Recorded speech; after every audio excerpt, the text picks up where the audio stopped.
Welcome. I'm so excited for this evening. First of everything, just thank you to Keys and Gallery One for hosting us, hosting our conversations and hosting our workshops here. Just a brief kind of description of Writer's Block. So together with David and Christa, we started this arts writing collective to kind of generate writing on literature, visual art, film, but also kind of initiate a community, a platform for discussing about arts writing. So today we're here to speak about art fairs, which seems to be a very kind of topical issue this week. And this conversation, just to clarify, was planned before this series of articles and stories, but it's very timely also. So we're glad that everyone thought so too. But essentially today, we just want to chat about art fairs, open cities, the relationship between art fairs and artists and writers, and the contradictions that are kind of embedded in this industry that we find ourselves in. So I think I'll just read the bios. Today we have Lawrence Lemaoana as our guest speaker, and I'll start with this bio. Lawrence Lemaoana is an independent artist and lecturer in visual art at the University of South Africa. Lemaoana's embroidered text works are emblazoned with appropriated political dictums woven in kanga fabric, a material with its own complex ancestry. Lemaoana regularly exhibits in France, most notably in the context of exhibitions at Fondation Louis Vuitton, La Maison Rouge, Antoine Masson Rouge. I don't know, I'm going to try my best here. Antoine de Jalbert Foundation, Macval, Les Abattoirs, Toulouse, but also, I'm like trying to flex here, but also in the United States, Norway, Italy, and South Africa at the Isiko South African National Gallery and the Wits Art Museum. Lemaoana is co-founder of Occupying the Gallery, a project that aims to transform gallery spaces into makeshift open studios for mentorship and artistic development. David Mann is an award-winning writer, editor, and art critic from Johannesburg, South Africa, who writes at the intersections of arts, architecture, performance, and fiction. He is the former editor of the arts publication Between 10 and 5, Creative Peel, Q, and the Arak Journal. He currently works as a writer for the arts incubator, the Center for the Less Good Idea, and writes about art and performance for a number of local and international publications, as well as independent artists and organizations. His collection of short fiction about the South African art world, Once Removed, was published by Botsotso Publishing in 2024, and that same year he was awarded the Thomas Pringle Short Story Prize for his story Meaningful Contributions. Christa is a Johannesburg-based writer and cultural programmer with a background in anthropology. Over her nearly decade-long career in the creative sector, she has led and contributed to writing projects and public programming for both individual practitioners and large-scale organizations. Her experience includes serving as editor at Bubblegum Club, content and online public program manager for Goodman Gallery's special project South, as well as communications and press lead for the gallery. She currently works at Pearl Visha as a program manager for Southern Africa. Christa has also written for local and international publications, including Made & Guardian, Atrium, Contemporary and Foam, and Alex. And I'm Bárbara Rousseaux. I'm a writer, researcher, and an economist from Argentina, based in South Africa. Okay, can we have some applause?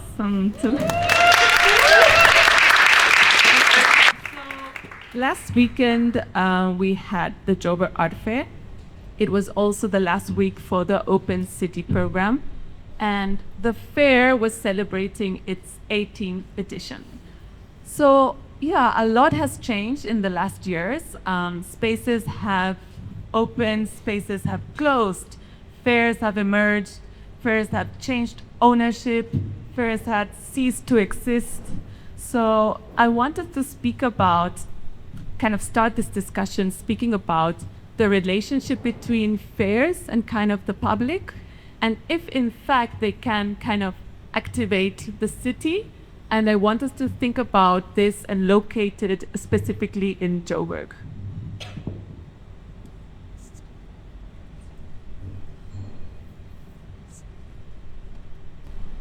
Good evening. As indicated, my name is Lawrence Lemaoana. I'm an artist and a contributor to a whole lot of the art activities that happen in Joburg. I think, so my experience with Johannesburg is that I won the Jurassic Art Award in about 2006. And that prize gave me an opportunity to go to Paris for a residency. And when I came back from that residency, I stayed at August House. I think I was one of me and myself were the second generation of artists to live in August House. And so in that context, I got to kind of experience this in a different way. And one of the ways that happened was that I was a coach for international artists for Pro Helvetia. They had a residency space there. And so it got me to kind of experience the city from the ground. And so I think the Open City project is an interesting opportunity. But I think for me, the first criticism I would have of it is that it doesn't integrate itself with what the city is about, the identity of the city.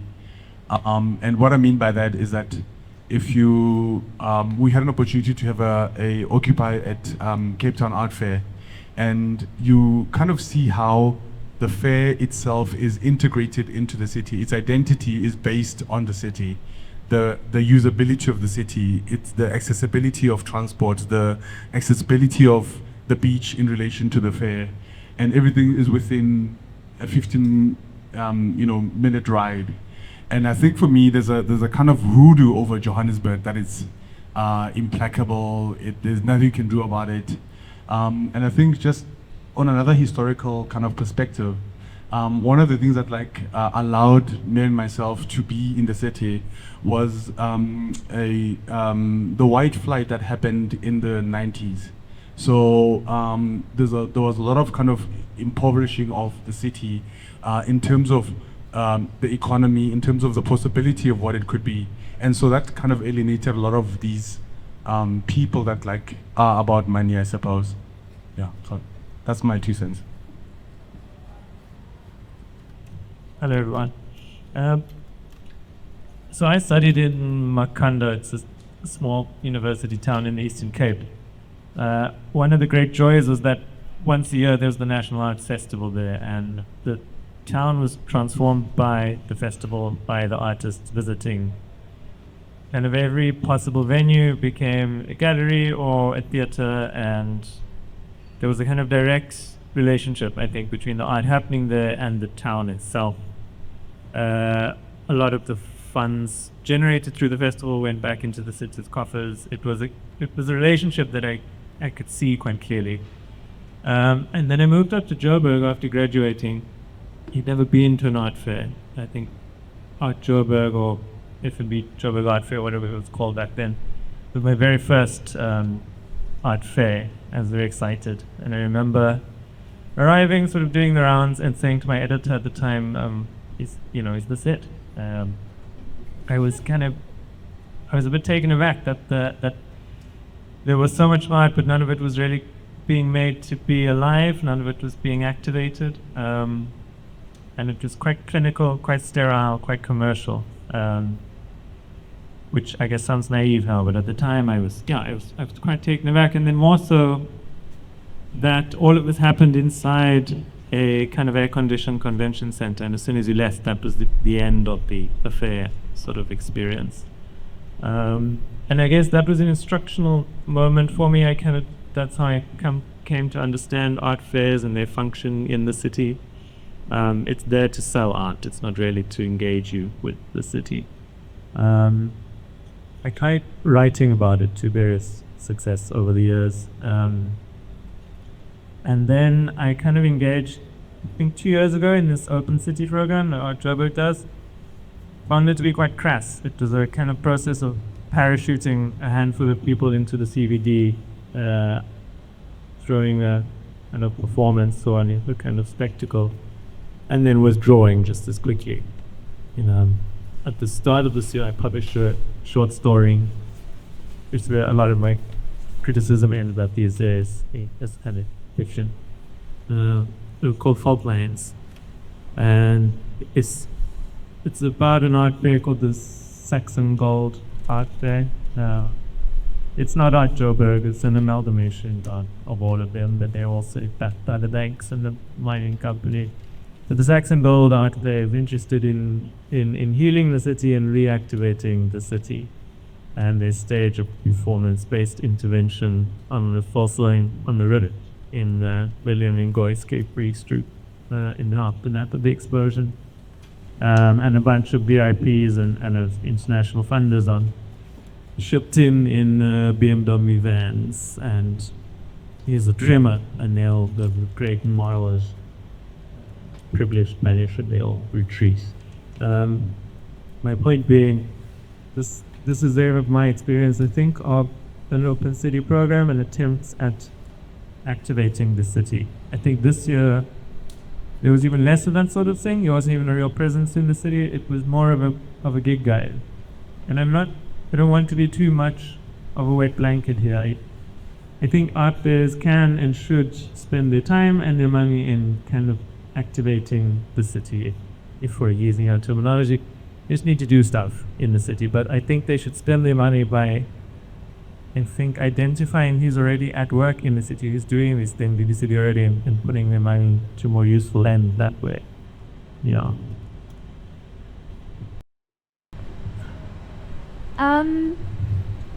Yeah, I think the word like activate is an interesting choice of words, and it's one that I think it's used like overused, and I think, I mean, we'll talk a lot about language today, but what that is and how it's based idea or perception of like what is being done. And I think the phrase like activate the city, I mean, I see like the fair attempting to kind of stretch the fair moments through that, also like kind of build momentum towards the exhibition that happens under the weekend. But I think it's kind of like a little bit like you say, like e-guide, offering a particular map or mapping of the city and highlighting a few people that were already doing something anyway. Particularly this year, like in the walk list and after this year. I mean, previous years there's gonna, as you said, like a little bit more, which is having performances or something. But this year it felt a little bit more like just like spotlighting particular events, openings, and then maybe having a few like very specific markers in that map, often like parties or something like that, which I don't know, it feels more like kind of collating of actions that people are doing rather than an initiating action, if that makes sense. But also, I mean, I guess when you're on the inside, I guess the fair moment can feel like the very important like stamp on the calendar, like the occasion are. And the participants who, I guess, have booths also feel the importance of like riding that momentum. I mean, this year we saw a lot of really interesting moments where galleries were using the fair moment to kind of present new things. We saw like the gallery relaunched like curatorial initiative at the fair. You also saw like Kalashnikov have its moment. It's had a mass moment on a turban. So whether that's for like public engagement, maybe not so much. Maybe it's more for like already engaged potential collectors or established collectors and people who already like have the know rather than like public. But yeah, I think, yeah, I'm starting to think about this as like an activation on the city rather. I forgot to mention back to, I guess, this question: can art fairs activate the city? A fair that's getting there. It's not perfect, but it's Contra, or formerly Open Studios. They they took place at the end of August, just before October. They kind of positioned themselves this year as a decentralized art fair. There's, yeah, like I said, it's not perfect. There's some kind of curatorial stuff that needs to happen. But I love the model in that it's an invitation to the public to hop on a shuttle and kind of explore the city. We're talking CBD here, and move between August House, Bag Factory, Ellis House. Rand Club has events. Assisa Benz, there's a new gallery in that Marshalltown area. And the idea is that there's exhibitions, but there's also artist studios that the public invited into, and it's that moment of connecting with an artist in their studio, having a conversation with them about their work. And then importantly, the opportunity is there to look at an artwork on the wall and buy it off the wall that day. So it kind of short circuits the dealerships, right? And the kind of commercial art model that's the galleries. Yeah, I think they're doing good work, and I'm excited about Contra. I think just to kind of really fill in some of the gaps that I think are being kind of circulated around. Being in the city, you kind of see a lot of the infrastructure, and some of the stuff is like underused. So, for example, Gelegeta Library had a space that was like very kind of active. You had the Kaskulan project coming in and kind of bringing in a lot of kind of activity here. You had quite a few cycles of external activations that would be led by people who are almost like, as I said, integrated into the infrastructure. So people like B. Vector and Joseph Gaylord were quite big in that in the early 90s, in the 2000s, kind of activating the city culturally. And I think the other part that is also maybe not spoken about is the multiple publics that are there in the city. That there is not only one public, but many publics. The publics of the middle class people who are learning about art and being shuttled in. It's the people on the ground who are fighting for space and opportunity to express themselves.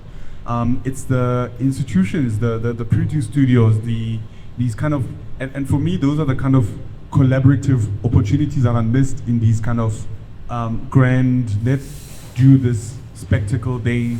And it kind of like almost like you run empty after the fair, after the activation. Yeah. And I think the other term that I had was this notion of helicopter research. You come in and you give solutions that are for yourself, for your research, and leave. And there isn't like an integration and a communication between systems to understand what is the system about, what is the city about as well. Yeah. I mean, maybe just to add on, I also think that what Contra does very well is give participant or people who attendees like tools for engagement as well. Like even the guide itself has prompts for people who come to Contra. People got stickers to indicate, oh, I really like this artwork, and you can go out to the artwork and put it up and engage with the artist. Oh, what does that sticker mean?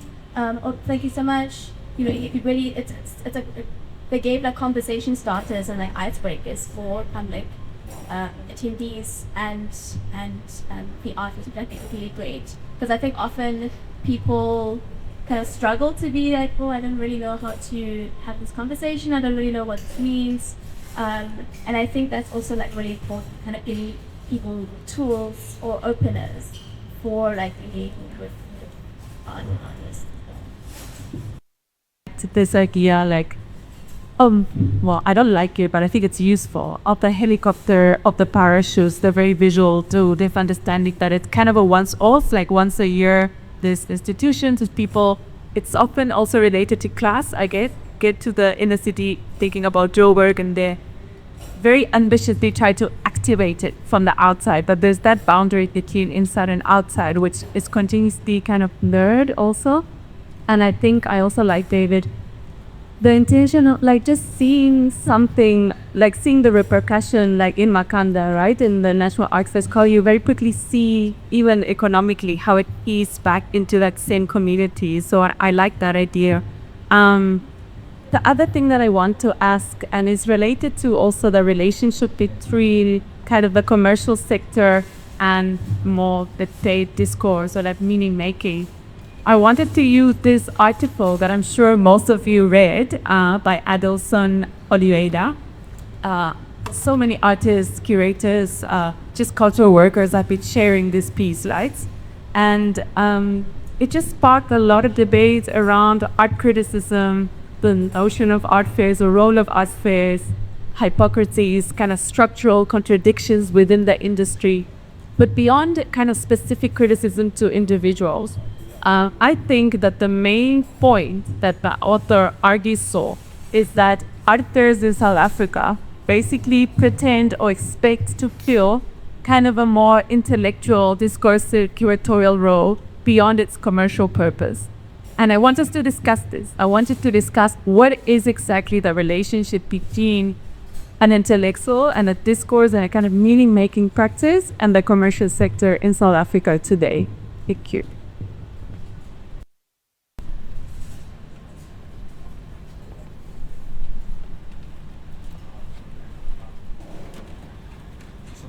Guy now, that person does. Stop that. Yeah, it's really fascinating. And fascinating from the perspective of not only being a subject of an art fair, myself a while ago, where I was what I did. I did projects with the Joburg Art Fair where we printed material. We did what do you call it? We made stuff, and for me that was quite an interesting kind of experience. So I have this kind of almost nomadic experience where I don't fit in, but also at the same time I do find myself some very interesting tables at times. And I think the what do you put it, the connection between the commercial world and the kind of artistic world and the intellectual world are quite sporadic, and everybody is in their little silo. So I think about it in relation to, for example, the notion of criticism. It should be born in universities where, in the art history kind of classes, there should be, a pouring out of these kind of able writers to kind of like contribute to the system. But then you then get like the recycling of similar type of things happening. And so for me, it becomes a really kind of cumbersome relationship. And one of the examples that I think are interesting to kind of maybe look at is the Maboneng precinct. So when Maboneng kind of emerged as a project or as a thing, Mir and I and many other people who lived at August House were called in to be the initiators. This is gentrification and the start of it.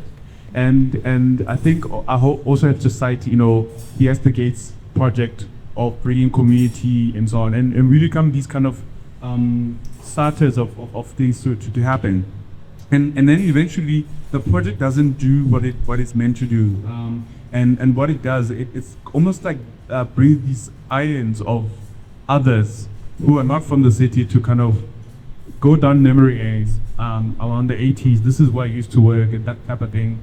And then you get to see how, for example, the people who are from Mai, the people who are in the community are ushered by security to walk outside of Fox Street because they don't look cool enough and so on. So you have this kind of like, almost like a user-friendly community type of thing.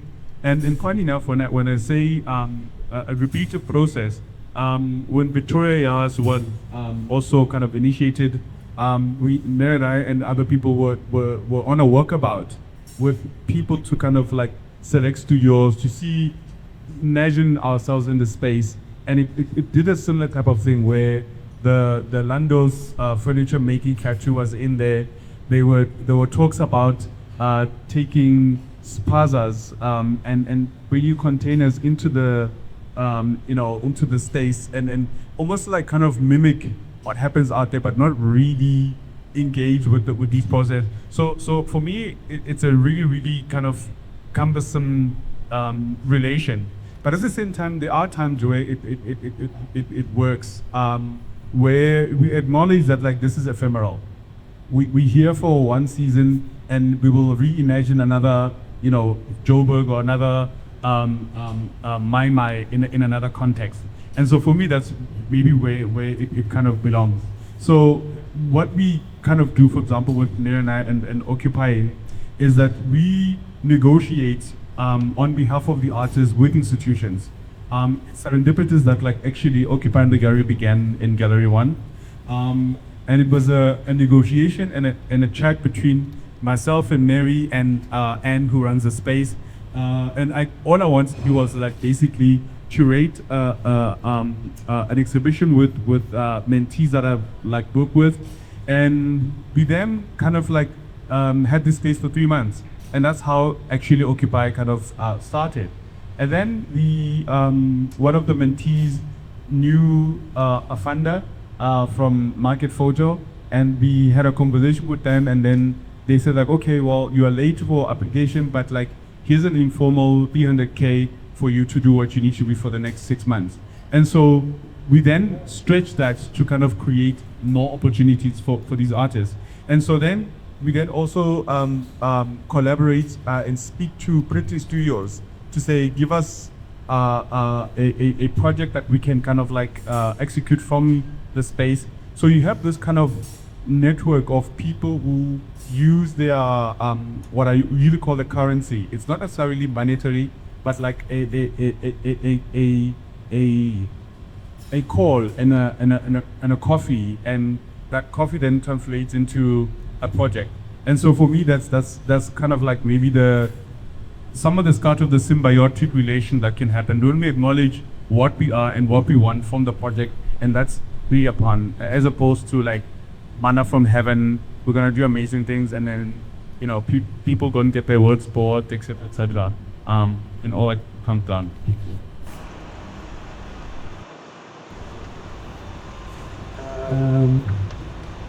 So an art fair creates meaningful exchange, dialogue. I guess I've always understood art criticism as an act of care and curiosity, and I'm not saying that to be cute or ponderous. It's just a kind of matter of fact for me. There is not object in the world or a performance, and it is it's an empathy machine. It requires you to engage with it and to sort of meet it halfway and co-author meaning. And it requires you to kind of step out of yourself for a while, your positionality, and to kind of engage the world differently, make different sense of the world, your place in it, through otherness, through difference. I guess the Adielson article, in that sense, then I don't see it as a work of criticism, and I don't necessarily mean that disparagingly. I think it's a work of spectacle and a work of performance, and I think he does that very well. It's that sort of, he took this, I guess for those who haven't read it, it's a critique of F&B art Joburg on multiple levels, commerce, structure, politics, etc.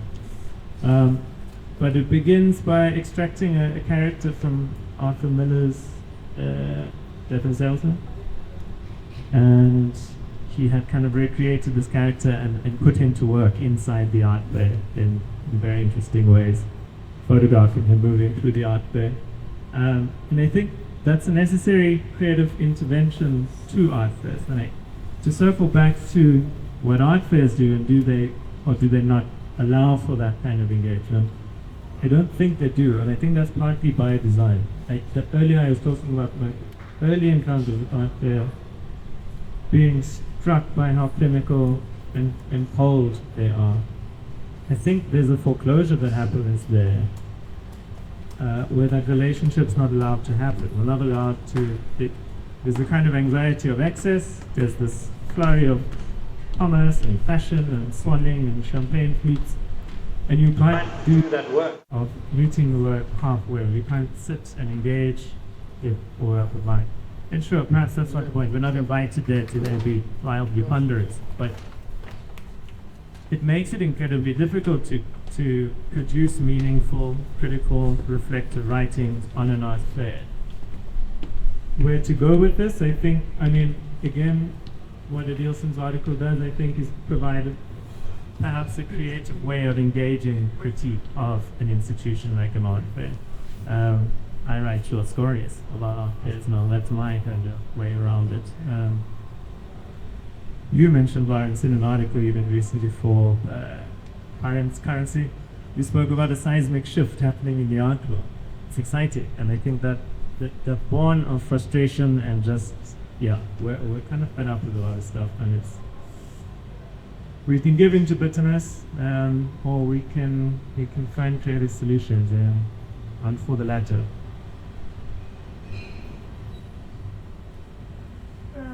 I think to pick up on what you're saying, David, frustration can be useful in this kind of place to think productively, and I think that's important to acknowledge that, and I think that anything is around and I think sometimes it feels as if there are kind of few platforms that are not market-based that can be sort of sustained kind of long-term, and that's kind of cool, and doesn't like the theory doesn't feel like a convenient space. But there are people and there are smaller spaces that are wanting to and are trying to think through, sort of discourse, knowledge making, knowledge sharing, community.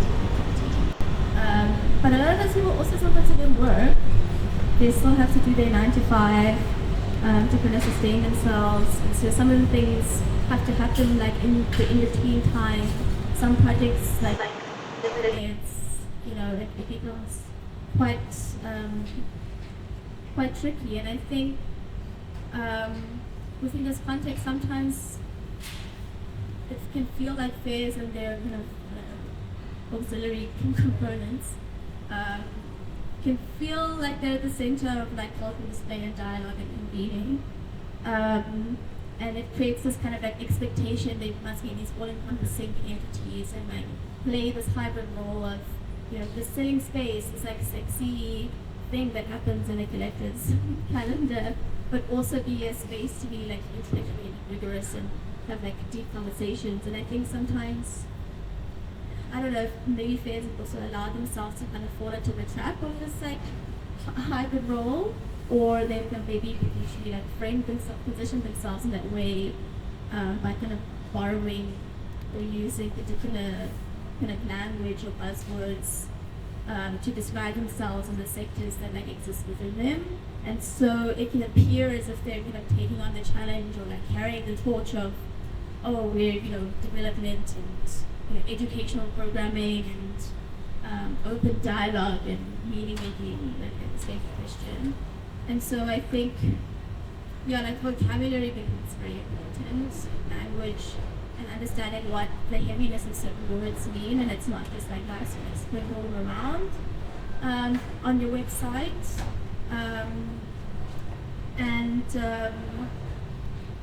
But there's also talking about the project, Lawrence. There's also really interesting stuff artists and curatorial initiatives or collectives try to do that exists within like the fair moment or the kind of commercial space, and you see these kind of like insurgent kind of practices existing, and acknowledging the tension, but also like leveraging off it in an interesting way. And so, I think art writers are really important in that moment as well, for figuring out, what to do with this tension, also articulating the role of the fair, and maybe kind of, like loosening the grip from fairs around having this space where people can engage meaningfully. So yeah.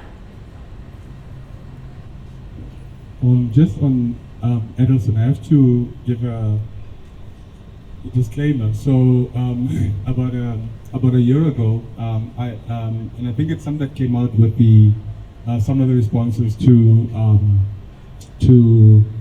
his article. So I'm a like a child of Tracy Rose and all of those great artists, and part of my job at UNISA is that I'm in the gallery committee, so I'm kind of scouting for artworks to be bought by UNISA. I'm part of this committee, and I saw that one of Tracy Rose's works, like I think it's Span 1 or Span 2, was available, and I kind of got UNISA to buy this work for an astronomical amount of money, but then there's also drama that ensued. And then Edelson, of course, is the studio manager, and so we had a on and off conversation. And then just 2 weeks ago, I invited him to do a lecture to my students. So for me, I found it interesting that like even I wasn't touched by the critique, even though like I was a invisible force and so on. And so for me, that was quite interesting. But just on a kind of like another kind of way of thinking about, you know, the craft of writing and the craft or the appreciation of written text and what it can do and what it, you know, what the possibilities are. I think about the 1960s group of artists of institutional critiques, people who kind of really were, whose function was to kind of like expose all of these kind of weirdness that happens, weird relationships and things like that. And I thought the way that he did it visually was quite fascinating. I just looked here, and the whole image making of the salesman in front of an artwork that he's critiquing and so on is reminiscent of Ai Weiwei's finger sculpture, and I thought that was quite interesting. And I think again it's one of those like almost like inside jokes that you have to be somehow educated in art to know of its existence or its reference and so on. And I think for me those are like kind of the heavy burdens that like, you know, critics have to kind of have. And for me, I'd like to kind of also almost like think about like how are the ways in which criticism can be a kind of institutionalized kind of process. What I mean by that is that like I don't witness criticism active in Joburg. And what I mean by that as well is that when you criticize, when you write a piece, you know, either in Art South Africa, it's made up of like very like heavy language that like an ordinary person might not have access to, or it's you know, so there are all these kind of like issues that like make criticism very difficult. And then also because we are such a kind of a small community, that it becomes a personal attack as opposed to saying I'm engaging with what you were doing and I'm appreciating these kind of components. And I think for me that's the kind of culture that maybe we need to kind of also kind of enhance as a community, as a concerned citizenry of the art world. I think one of the points that are really important that you kind of, the three of you touched upon, is around language and the possibilities that it can offer. So as you say, Christa, like fairs have been using this language kind of like hinting towards a more curatorial platform, or even some galleries have used terms like social justice, and it's like, hey, that's some big words that are being used there. So it's like, well, like, so I think actually yesterday I was reading one of the responses to Adilson's text by Musa and Asaf from The Purposes Discourse. And I was thinking, yeah, they're also part of our cohort, right, as well. But I was thinking around what do we want our criticism to do? What is it that we want it to do and what it can do? So I'm thinking like, yes, if meaning making like implies taking risks and not being invited and making like enemies. I think that's a strong, like in the text it says, make enemies, make meaning. There is something with that. I think it's valuable in terms of if you're saying things, sometimes people won't like it, and sometimes, okay, you won't get invited to the sexy dinners, and you have to, stand your ground. I think that there's something interesting in that. But it's also like, if we want to make meaning, and if we're willing to take risks, then we have to find a language that kind of, as Dave says, is kind of meeting the word halfway. And I really like that idea. I think it's really beautiful and it's really generative. And I think we must find the language in such a way that that our criticism is incorporated in artistic and institutional practice. And I think that's, for me, that's the end goal. And I think sometimes, for different reasons, one can also, the risk, and it's scary, and we spoke about it, I think, in last session with Rob around art criticism, and the risk that it has, and why some people, even you, David, choose to, use fiction as a vehicle, which also generates other possibilities. But I think there's something there with the risk and language that it's worthwhile thinking about. So I just wanted to say that. But then, Lawrence, you touched upon briefly some comments around occupying the gallery, but can you take us through the process? How was it co-founded? Sure. Also like a random but interesting story. I've worked or been asked to mentor several artists over the years, whether it be R&B, Talent Unlocked, what is the other one? There's quite a few, the Bag Factory for the Teen Award, Cassia Belts, and all of these kind of institutions. So what happens with those institutions is that like you kind of become a mentor to a young artist and you help them build a body of work. So you kind of like work with them for 6 months, you become very intimate with their work, with their ideas, and you kind of want to see their possibility of their work. And then the project ends, and then it's like, I'll see you on the other side. And so I've had this kind of almost this incomplete job, this kind of like idea of I've ushered something, and yet I have not kind of seen it grow and transform into the person being a photographer, into an artist, and how do they find the new world. So then I decided to curate an exhibition with 5 artists that I had worked with, to give them a platform, and again using that kind of currency that I'm talking about, that of speaking to the institution, and with the understanding that like when we do projects, we don't speak to the institution, we speak to people within the institution, and those are the kind of like invitees who like make things happen. And so then we spoke to Anne Roberts, who runs the space, and she made this space available for us to work on.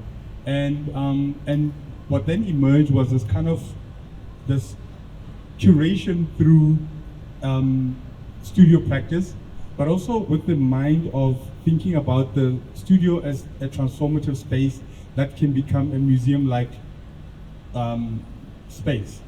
So we were here for 3 months.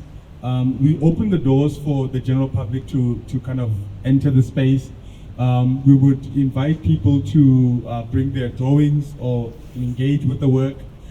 So it wasn't solely about the artists being the focus. So somebody selected a corner, and that became their studio space. We then, as I said, got some money from the National Arts Council. They gave us 100K to kind of like make the work or make something of the work. And then also to understand that, like, for example, when the National Arts Council gives you money, they have specific outcomes that they want. They want an exhibition. They're not interested in the production and so on. And so when we do the proposal writing, we do it alongside with the mentees. So there's a kind of like a transparent kind of process that like is very open. And then we then were able to take the exhibition from here and apply to KZNSA, and they give us a space for another 100K to kind of fly everyone, have an exhibition and so on. So it becomes this kind of integrated process of not only just exhibiting, but like working alongside artists and then holding them by the hand and saying like, you know, when you are in this space, this is the kind of process of like having a show and so on. And so I think what has been fascinating for us is that, like, for example, the French IFAS have been really, really great partners for occupying the gallery. They give us their space, which was also quite fascinating. It's a boardroom or a space for conference, and that's an amazing studio because you can have a performance and record it. You can have lectures that I often give. Mary would kind of do illustrations on how to do collage, and so the work then kind of like opens up, but it's within this kind of community. And then what we also do is that we don't necessarily do a call out for artists. It's about energy. It's about people who have a desire to kind of do some or have a powerful message that they need to tell, and they might not have the means or the language. So we provide it with the community, with other people. And so everybody then becomes a mentee to a mentor and so on. So for me, it became that. So the last one that we did was the Cape Town Art Fair in February this year, where we had like an exhibition of 4 of the mentees. And what is for me interesting that like we're not also like a collective as such, but we're a loose collective that people can enter and be whenever they feel like it. And we have again negotiation power. So while we were at the IFAS office, we got a call from Benji Lieberman, who had a project that he wanted to invite us on, and we then took the opportunity, even though it was like a little bit dicey. But eventually we kind of occupied, and we occupied in a way that like is about making do with what is available. But then when we were at the hub, we found that there are other opportunities between the artists that we work with and myself. We had residency at Narox, and so we know a different map of Narox. You realize that, like, for example, Narox is connected to Farm 58. Narox is connected to the hub, the new farmhouse that they bought. And then we also know, because I had a friend who had a residency there, that behind the manicured part of Narox, there's a wilderness that is accessible that like most people don't have access to. So we would wake up in the morning, we would take a walk, meditate, go to a Farm 58, and literally sometimes jump fences. And so for me, it's to kind of say like, yes, there are these formal processes of the quest, but then they also, you kind of find other things along the way and you have to somehow manipulate them as an artist. So this is where the innovation kind of comes in, where it's not about, and I think this kind of maybe format of thinking comes from the practice of everyday life, the French artists who talk about like, when you buy a BMW, you modify it with its use. Its choreography kind of transforms with the way that like you apply things to it. And so that fluidity is always operational in Occupy. It's not about a fixed group of artists or fixed group of directors. It's about like literally kind of working with what we've got. And I think that energy is very much alive in Johannesburg, where, you know, you in the, I'm a little bit older, but like in the 90s, you had taxis, for example, that were worth 200,000, but the sound system was worth 600,000. And so these kind of mechanisms of making do for me are really, really important in terms of like trying to shift the system and acknowledge the tectonic shifts that are happening in the art world, but at the same time propel yourself forward in whatever direction that you need to go to. I really like this idea of how things can like open up with a process in a kind of generic way, but also with making with what's available. But you also described kind of opening and occupying the gallery like, yeah, like another alternative, like a thinking model. And if we're thinking about models, I also now want to kind of redirect to like theater writers and kind of raise a bit of attention to a new model that we can see, we can also critique, that is how kind of South African fairs have started having kind of editorial platforms of their own. So it's kind of like mimicking what's happening in international fairs. There are platforms for Freeze, for Art Basel, that they just commission writers and publish their own arguments. So having and thinking about this model, I want us to discuss, and I want to hear your thoughts. Where is the role of the writer there? Can the writer be independent if we're writing for an art fair? Is this mic doing its job, by the way?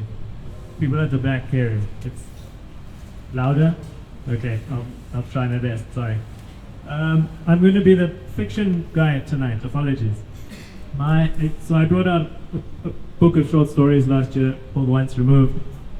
It's a collection of stories about art, about performance in South Africa.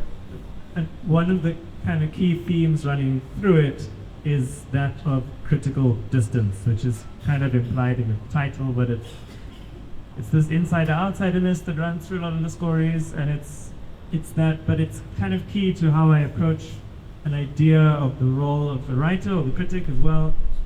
It's that one is always witness to an event, an artwork, a performance, an industry, and want to participate in it actively without getting co-opted by it, I think. And it's a rule I try and follow as often as possible, as precarious, I suppose, as the sound media industry is.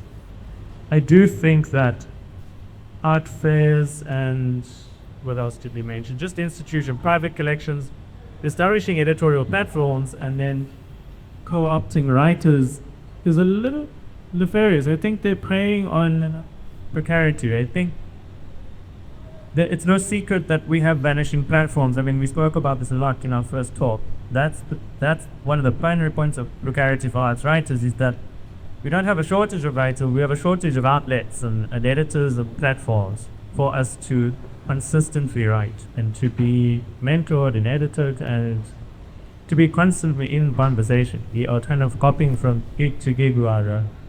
So when October reaches out and says, hey, Christa, Bárbara, can you guys write this piece? It's like, well, okay, because I need to buy groceries. But over time, I think they've tightened their grip as well, and they've started interfering in editorial processes.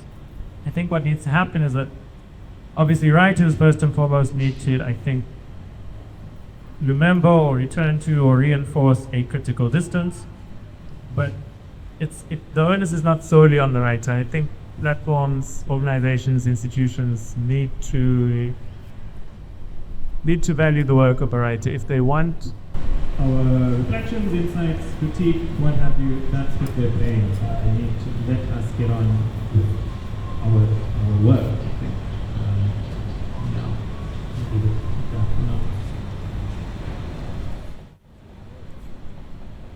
Oh, the other thing that I didn't mention was that in our Occupying the Gallery Cape Town Art Fair, is that we created an installation of called The Big Book, which references Alison Knowles' The Big Book, which kind of acknowledged the writers who had no publications, people who were in service of writing but had no platforms. And so she created this sculpture that was like about acknowledging these people, and that's what we kind of picked as our installation.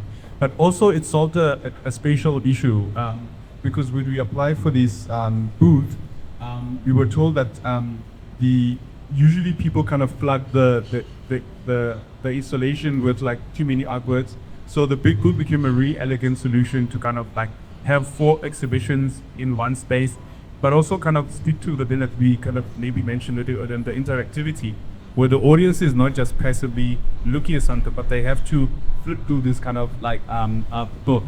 And then beyond the exhibition and having an infrastructure of just neighbors kind of like looking after the space for us, we also commissioned 2 writers to kind of write about the show. So they have like interviews with the different artists, and so then this is again this part where we let go as the mentor that allow the process to flow. And so, and I think I've kind of made this come before, but yeah, it's important to think around like an lexicon that allows for critical and honest, but also helpful interrogation of form and aesthetics that has a kind of, you know, like historical accuracy here. That kind of loosens this yeah, kind of like loosens this work from fair and other kind of big players. And so thinking about, you know, like more gender criticality is also what you come to as well, David. And I think also not forgetting that, you know, the things that we're looking at are made by people, and the, you know, the people who are in the institutions who maybe are operating within an agenda that's not known. And so the kind of feelings that are important. Independence is something that's, and it's a little bit tricky. I think, I don't know, people are trying to do things independently. I'm thinking about the workshop that we had with our cohort, like in August, where it has invited participants and ourselves to write an autobiography, and looking quite intimately at what medium, the, you know, history of the, how we face the word, the, you know, history, etc. And that exercise was really interesting because it was really focused on you as a writer and the object that you're looking at, and kind of really engaging with your own voice around the work. And I think exercises like that are really interesting. To be like really great tools for thinking about why as well, because you really focus on the way that you write and kind of trying to undo, I guess maybe like being more proactive when it comes to writing as well. But also I'm just like just write stuff and get your friends to read it, and put it somewhere. Start your own newsletter, start it. Put a little caption on Instagram. You know, I don't think that I think it's fine to like have music as well. But yeah, I'm thinking about independence of art. It's a little bit tricky. It's a little bit tricky because, you know, yeah, as you say, it's if in the agenda says, hey, teach me about illegal stuff for the fair, he has money for it, and no one else is offering money. Frauds. You know what I mean? So, and so, yeah, independence is very tricky. It's looking for one. I think the issue of independence is like very closely with what you mentioned around the agenda. Sometimes we work for institutions that have agenda and that they're not our own, but the issue of like economic sustainability of our own livelihood comes in the part of kind of asserting our own agenda as individuals. So I agree that sometimes like finding different spaces, like within the forward and stuff, it's kind of reconnecting and like deprogramming our institutional life. I think for at least us three, we besides our party of writers, we also work for different institutions, and that is always, I think, the trick between kind of going back to ourselves and our own independent kind of writing. We're a bit kind of over, so what I want to suggest before we do a few questions is just a brief kind of note, because we spoke a lot today about kind of our cocktails, you know, the different tensions, possible models. Lawrence shared what occupying the gallery. You guys also shared your own experiences. But what could be kind of a productive strategy, right? In the context of the commercial sector often kind of dominating the conversation. What can be a good strategy for independent practitioners, for writers, for people that are trying to make things happen? Just a brief note before we open the question.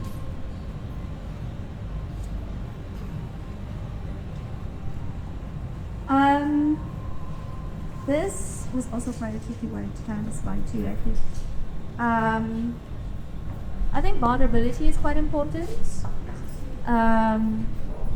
Having like quite a much plausible relationship to knowledge and knowledge training, I think is something to support.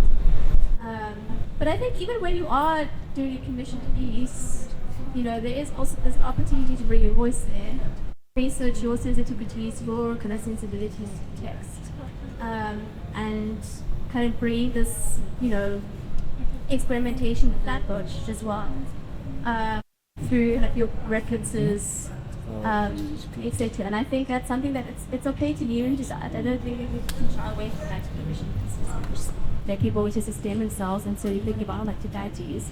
And I think embracing those like opportunities as well as basis for kind of experimentation, but also like standing your ground. So like, hi, you've commissioned me because I have a particular point of view, or a particular voice, a way of writing, and so that's kind of what I'm gonna do. And I think also like, a few editors that are still out there, kind of building an intimate relationship with your editors as well can be quite helpful. Because you need somebody to back you, to say like, you know what, I see what you're saying, and what you're saying is important. And so I think building relationships with editors is quite essential in kind of building, I guess, the infrastructure that is still visible. Johannesburg is a city of fierce collaboration, and partly out of necessity, but it's also our kind of default way of working, which is fantastic. And it means the frustration and resistance that are doing things counter to or alongside. And I think the Art Africa article painted a very kind of bleak portrait of things. But if I may kind of redirect to some emergent, exciting things around curatorial practice. Occupying the gallery for one, a secret third thing. They're doing really exciting stuff, pop-up exhibitions in apartments, but also via Instagram, documenting and showing and sharing process, which I love. Where we fall is a bit dormant at the moment, I think, but that's where we read in Amy Watson's project, also kind of securing funding, giving it to artists to just play curatorially, and also providing an archive of research. What was the other kind of thing? Dying or boring you to tears, please visit Contra. It really is a fun and meaningful fair, festival, decentralized thing, whatever it is reinventing itself to be or adapt in. And the crisis of art criticism, please just come to Writer's Block and please, for the love of God, read. There is criticism happening. Just please find it and read. I think sure. There's this Sun Tzu term that like where there's chaos, there's opportunity, and for me that's what's the kind of the magic of being an artist is, that like I think it's not to fixate on what the outcome is, but like focus on the journey and the possibility of making. And I think there's also like this kind of constant weariness of selling your soul, this idea of the Faustian pact for the sake of like the riches and stuff. But at the same time, there is a kind of a withdrawal that is I think happening where people are resisting in kind of like subtle ways. And I think resistance is something that like is kind of multi-layered. It's not just about the spectacle of people being in space or blocking, but like kind of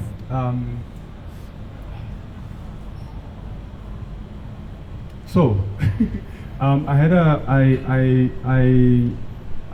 I said, like I wander about in the city, and sometimes I wander into the internet and like find myself in weird corners. And one of the encounters was there was a protest with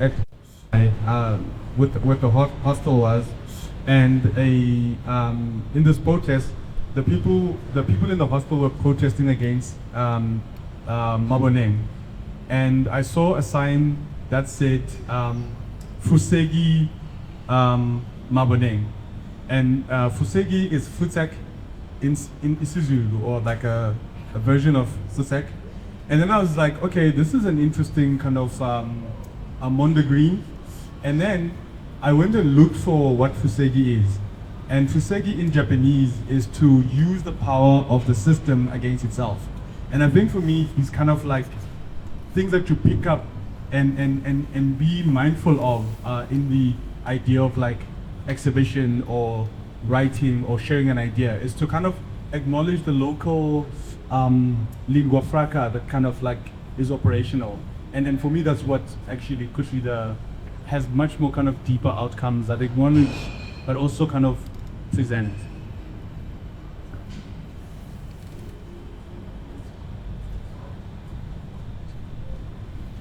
That was really beautiful. I think it's a really good way of kind of working this conversation about thinking about how resistance can be layered and what other forms of resistance one can create as well.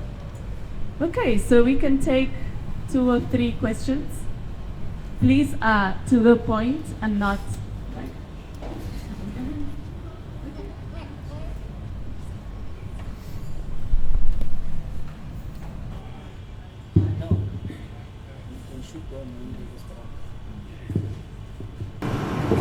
Okay, here we are. Yeah.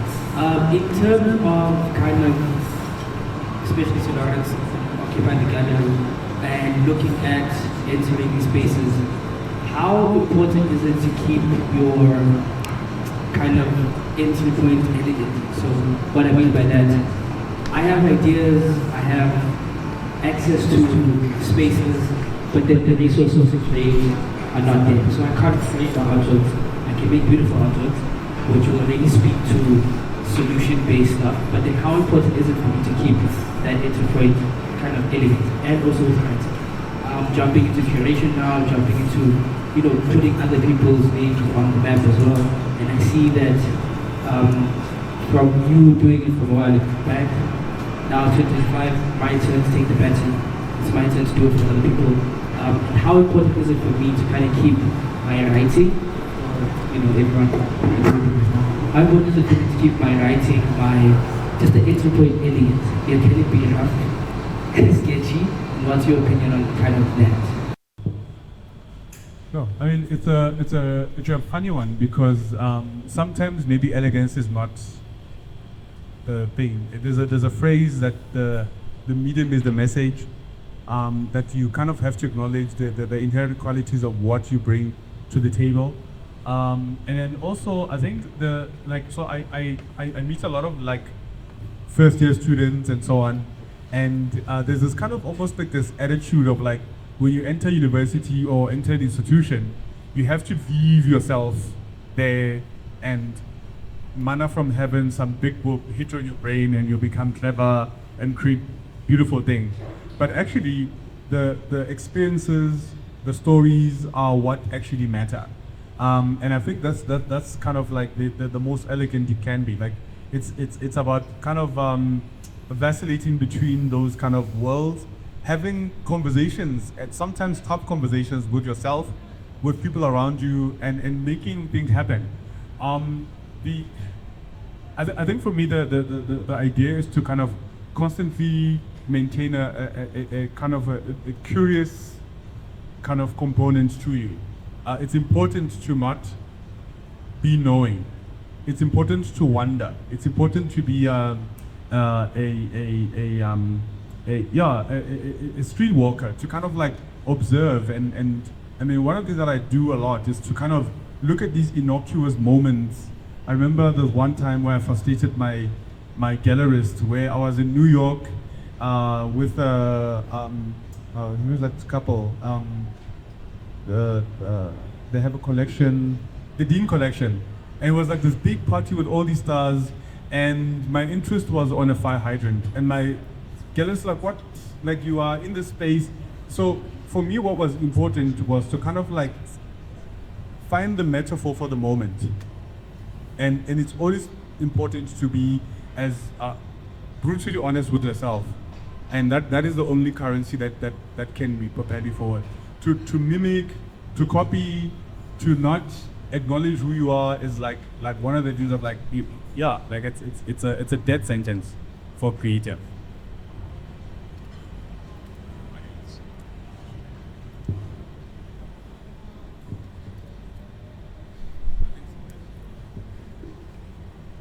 I'm hearing this chat and I'm feeling a bit like, not demoralized, but a bit sad in the sense that it feels like, because Lawrence, you have like this wealth of knowledge and you keep referring to the past. I'm gonna try and make this short, I promise. But I remember in like me and Musa's response to like the article, right? There was, I think I didn't understand the word when I was saying it, but Adelson, or however you say his name, sorry, there was like a bit of like an inexperience.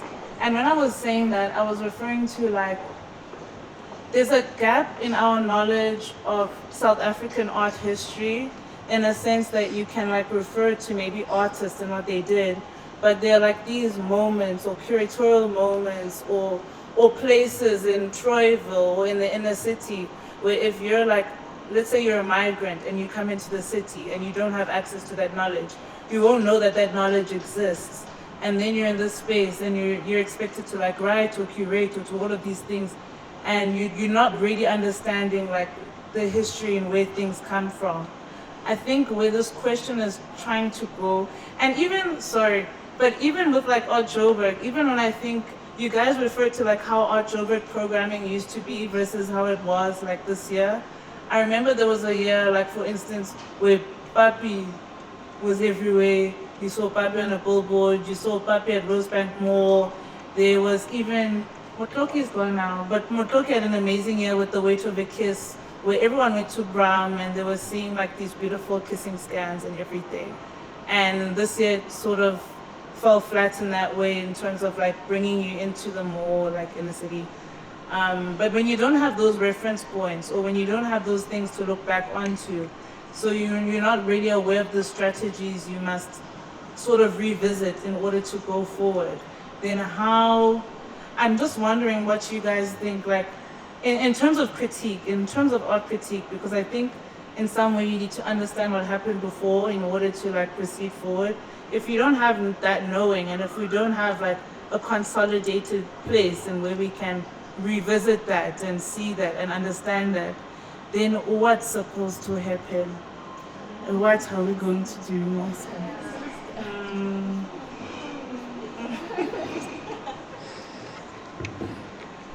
Point in terms of writing, but something we also spoke about in the first talk is this thing of writing in isolation. Critics always just sort of being stuck at their desks and venturing out into the world to gather stories or look at art and then returning to their desks, writing, publishing.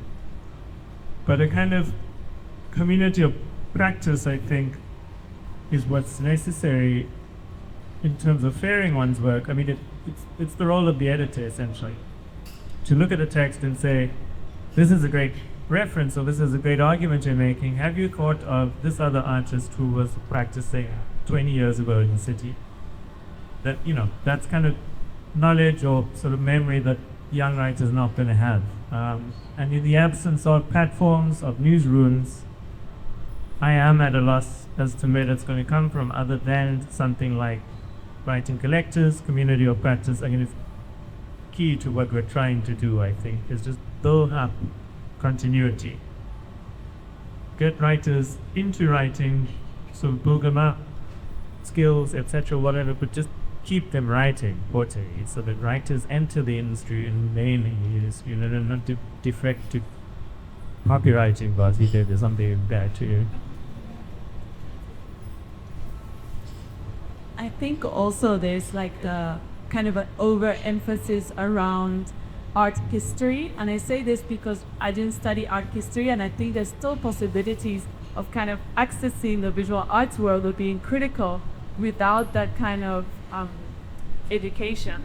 And I think, where it is my subjectivity, you can still kind of obtain the level of sophistication in terms of a relationship with a work or with a practice or with an artist's work, even if you didn't do art history. But I think the key thing is working in the industry for me. And I think, as Dave was also saying, being with other writers and being read and being kind of part of this kind of feedback mechanism where one shares other people shares their work and but yeah, I just want to say that also to open up in terms of who can access the writing practice, because I think if we think about, okay, only if you're art historian you're enabled to do this critique, we're also narrowing the type of like kind of readings that people can do over other practices. Yeah. So, I always describe kind of Joburg as a very kind of like a fluid city, one where there's constant change.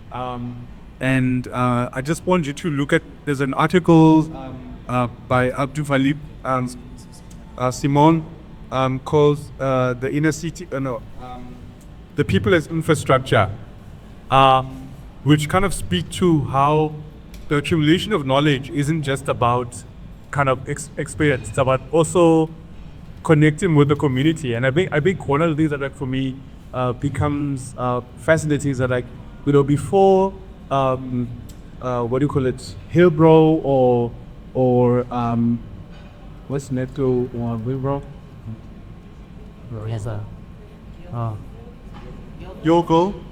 There's so many biographies of Yogo that I experienced. So one of my experiences in my 20s is like, as I said, like I came to Joburg to live in August House.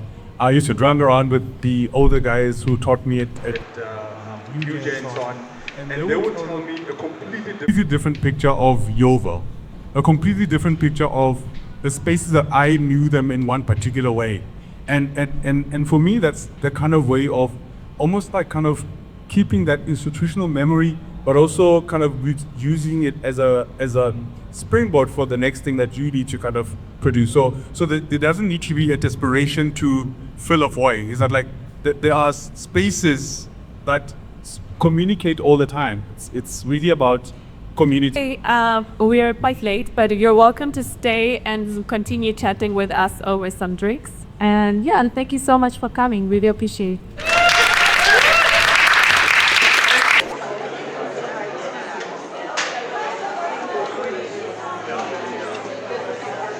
Yeah.